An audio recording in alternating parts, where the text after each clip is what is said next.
Roberto De Zerbi qui a trouvé son chouchou du vestiaire à l'OM, Ryan Cherki qui envoie un sacré message et la dernière excentricité de Jules Koundé. Abonne-toi, le journal du foot, ça commence maintenant.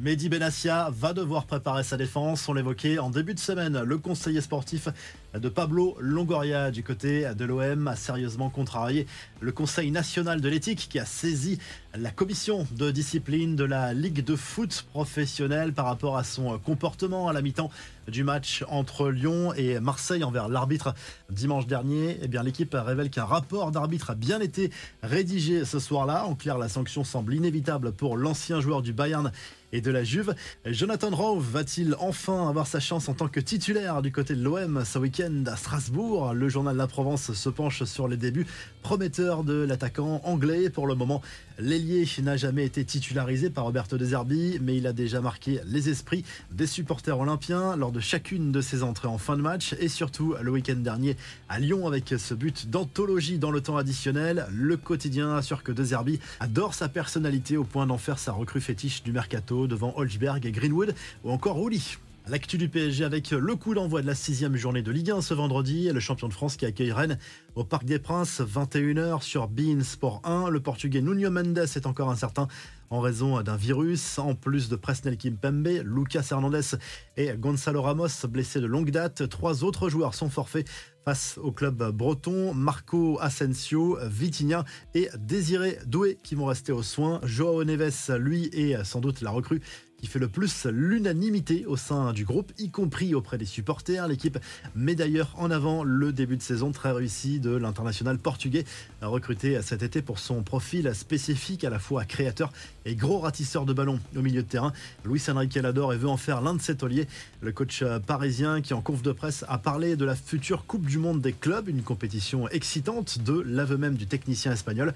La première édition aura lieu en 2025 avec le PSG bien sûr, l'occasion d'avouer aussi que le calendrier n'est pas si terrible par rapport à certains cadors anglais parce que la Ligue 1 ne compte que 18 clubs et parce qu'il n'y a plus de coupe de la Ligue. On prend des nouvelles d'un ancien parisien aussi, Hugo Ekitike, qui a encore brillé avec Francfort jeudi soir en Ligue Europa avec un but et une passe décisive lors du match spectaculaire contre Pilsen, 3 partout. Il a de nouveau évoqué son passage dans la capitale, d'ailleurs, pas de regret pour lui, désormais totalement tourné vers sa réussite en Bundesliga. Allez, on file en Espagne avec les dernières infos sur le Real Madrid. Très bonne nouvelle pour Carlo Ancelotti. Eduardo Camavinga is back. L'international français était indisponible depuis le 13 août dernier en raison d'une entorse du ligament latéral interne du genou gauche. L'ancien Rennais a partiellement repris l'entraînement. Il risque d'être un peu juste face à l'Atlético dimanche, mais un retour se rapproche. Les Colchoneros, eux, ont parfaitement lancé ce choc contre le Real. On retrouve Julián Alvarez en une de Marca ce vendredi au lendemain de la victoire. Un petit peu hold-up à l'arraché, 1-0 dans le temps additionnel avec un but de l'Argentin sur la pelouse du Celta Vigo. Passe décisive pour Antoine Griezmann lors de ce match et l'Atlético peut aussi remercier Oblak qui a fait de sacrées parades.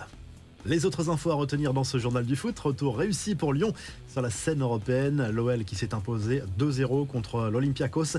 En Ligue Europa, Ryan Cherki a encore été décisif en ouvrant le score avec un missile dans la surface en deuxième mi-temps. Ça a libéré l'équipe ensuite. Benrahma a inscrit le deuxième but. Voici tous les résultats. Carton de l'Ajax 4-0 contre le Beşiktaş. D'ailleurs, le club néerlandais prend symboliquement les commandes de ce groupe unique en C3.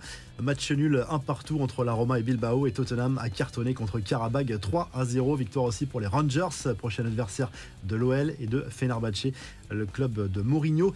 Les ambitions du clan Mbappé pour le stade Malherbe de Caen, c'est le nouveau président Ziad Hamoud qui a détaillé le projet. L'idée, c'est d'abord d'éponger les dettes du club dont les finances sont dans le rouge. Ensuite, il y aura de gros investissements pour recruter et viser à terme la première partie de tableau en Ligue 1. On termine comme toujours ce journal du foot en vidéo avec encore notre Jules Koundé national et de nouvelles images de sa séance mode avec la marque Jacquemus et cette robe de mariée que le défenseur du Barça a l'air d'apprécier. Abonne-toi, le journal du foot, ça revient très vite.